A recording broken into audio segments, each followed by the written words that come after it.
ፈሪሃ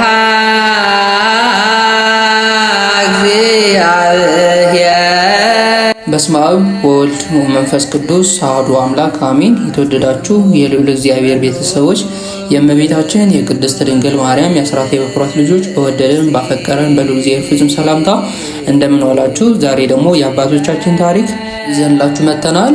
የዕለቱ የቅዳሴ የምስዋክ ክፍልና የሰራዊት ክፍል ይዘንላችሁ መጥተናል። የመጋቢት 9 ማለት ነው። በመጋቢት 9 የሚቀደሰው ቅዳሴ ዘቄርሎስ ከ14ቱ ቅዳሴያት የቄርሎስ ቅዳሴ ነው። የእሱም ሰራዊት ታስቀምጫላችኋለሁ። አዳምጣችሁ ላይክ፣ ሰብስክራይብ እንዳይረሳ። ቀጥታ ወደ ዕለቱ የአባቶቻችን ታሪክ እንገባለን ማለት ነው።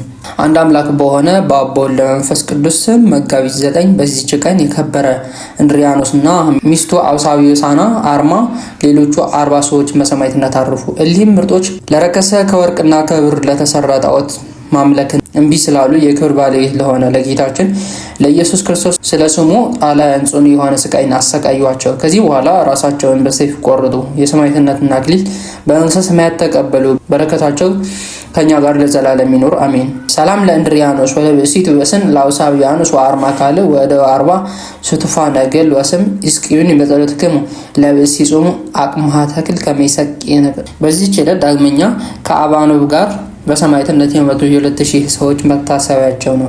በረከታቸው ከኛ ጋር ለዘላለም ትኖር አሜን። በዚህች ቀን ተጋዳይ የሆነ ጽኑ አባት ኩትን አረፈ። እርሱም በሶሪያ አገር ስሟ በንጦኒዮስ ከምትባል ቦታ የሚኖር ነው። አባቶቹም ከዋክብትን ያመልኩ ነበረ። የአባቱ ስም ንስጣር፣ የእናቱም ስም ቴዎድራ ይባላል። በአደገ ጊዜ ወላጆቹ ሊያጋቡት ፈለጉ። እርሱ ግን አልወደደም። ግድ ብለው ያለ ውዴታው ሚስት አጋቡት። ሊገናኛትም አልፈለገም። ስለ ስጋ ድካም ወይም ስለ ጽድቅ ሳይሆን የስጋ ፍትወትን ስለሚጠላት ነው እንጂ።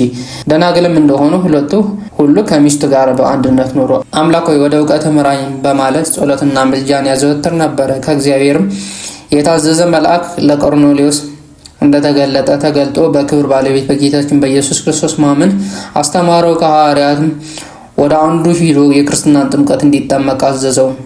የሐዋርያትን የስብከታቸው ወራት ነበርና ሄዶ ተጠመቀ። የቤተ ክርስቲያንም ትምህርት ሁሉ ሕግን ስርዓቱንም ሁሉ ተማረ። መለኮታዊ ምስጢርም ተቀበለ። በየቀኑ ሁሉ የሐዋርያ ጳውሎስን ትምህርት ይሰማ ነበረ። የጽድቅን ስራ መስራትና ንጽህና፣ ለበጎ ስራ መጠመድ፣ ትጋትን፣ ቅንነት፣ የዋህነት፣ ጾም፣ ጸሎት፣ ሰጊድ በላዩ ተጨመረ። በእነዚህ ሁሉ የሚተጋ ሆነ። እግዚአብሔርም አስደናቂ ተአምራቶችን እንዲያደርግ በርኩሳን አጋንንትም ላይ ስልጣን ሰጠው። በሚያደርገው ተአምራት ወላጆቹም የክብር ባለቤት ጌታችን ኢየሱስ ክርስቶስ ወደ ማመን ስቦ አስገባቸው። ደግሞ ሚስቱና ወላጆቹ አስገባቸው። ከካህዲያን አንዱ ለሰይጣን ሊሰዋ ወደ ጣዖት ቤት በገባ ጊዜ ቅዱስ ኩትን አውቆ በሰይጣን ላይ ጮሆ እርሱን ሰይጣን እንጂ አምላክ እንዳልሆነ በሰው ፊት ያምን ዘንድ አዘዘው። ሰይጣንም እንዳዘዘው ራሱን ገለጠ። በዚያ የነበሩ ሁሉም የቅዱስ ኩትን አምላክ አንድ እርሱ ብቻ ነው እያሉ ጮሁ። በክብር ባለቤት በጌታችን በኢየሱስ ክርስቶስ አምነው የክርስትናን ጥምቀት ተጠመቁ። ከዚህ በኋላ በቀላውዲዮስ ቄሳር የተላከ መኮንን የቅዱስን ኩትን ዜናውን በሰማ ጊዜ ወታደር ልኮ አስቀረበው። ስለ ስራው ጠየቀው። እርሱም በክብር ባለቤት በጌታችን በኢየሱስ ክርስቶስ አመነ። መኮንኑም ጽኑ ግርፋትን ገርፈው እንዲያስሩት አዘዘ። ይህን ባደረጉበት የአገር ሰዎች ቅዱስ ኩትን አሰቃይተው እንዳሰሩት በሰሙ ጊዜ ሁሉም ወደ እርሱ ተራወጡ። መኮንኑ ሊገሉት ወደዱ። መኮንኑም ሸሸ። ቅዱስ ኩትንም ከማሰሪያው ፈተው ከደሙ አጥበው ተሸክመው ወደ ቤት ወሰዱት። ከዚያም በኋላ ብዙ ዘመናት ኖረ። የወደደውን እግዚአብሔር አገልግለው ደስ አሰኝተው በፍቅር አንድነት አረፈ። ከእረፍቱም በኋላ ቤቱን ቤተክርስቲያን አድርገው ስጋውን በውስጡ አኖሩ። ጌታችን ከስጋው ብዙዎች ታላላቅ ተአምራቶችን አሳየ። በረከቱ ከኛ ጋር ለዘላለም ትሁን አሜን። ሰላም ለኩትም በዳሬ ዘተጠንቀ መልአከ ሰማይ ትምህርት ከመተጠየቀ ሰው አግበሩ እንተ ህሊናሁ ይጽሕቀ በፍትወተ ስጋ ይተማ ወስምረቱ ይወድቀ ምስለ ብእሲቱ ሰኪቦ ዘአኮ ሩሁቀ። ጌታ ሆይ ከብልጽግናቸው ብዛት የተነሳ ብዙ መባ ካገቡት ይልቅ የዳዊቱን አነስተኛ መባ እንደተቀበል ለሁልጊዜ የሚያገለግሉ ኃይላፍ መላእክትን ያሳሰቡ በችግር ጊዜ የማቀርብልህ ምስጋና ተቀበል። እናንተም ቅዱሳን ነቢያት፣ የወንጌል ሰባኪያን ሐዋርያት፣ ሰማዕታትና ጻድቃን፣ ትጉሃን መላእክት፣ ፍጹማን ደናግል እንዲሁም ደጋጎች መነኮሳት ሆይ ልጅ አዋቂ ሳይለይ የምንሰበስብበት የጉባኤ ቦታ ባርኩ።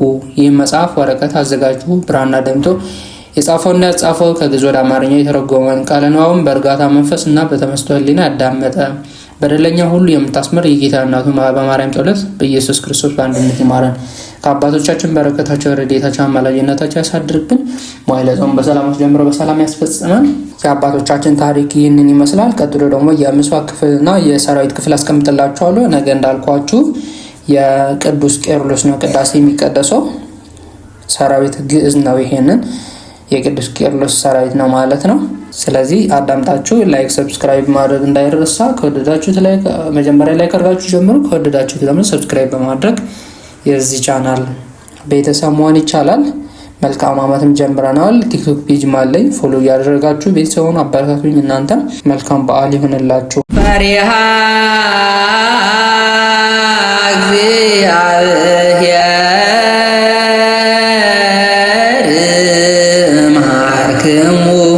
መኑ ውእቱ ብእሲ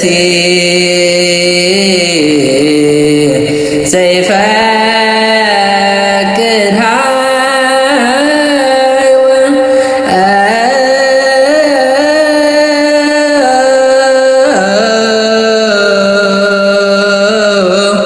ወያፈቅር ይርአይ መዋዕለ ሰናያት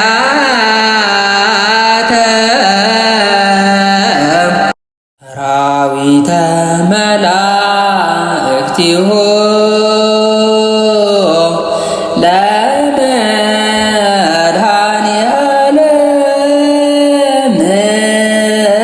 ለመድኃኔዓለም ይቀውሙ ቅድሜሁ ለመድኃኔዓለም ወይትየልልዎ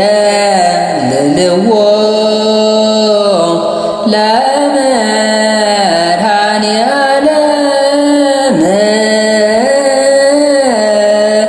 ሥጋው ወደሙ ለመድኃኔዓለም ወንብጻ ቅድመ ገጹ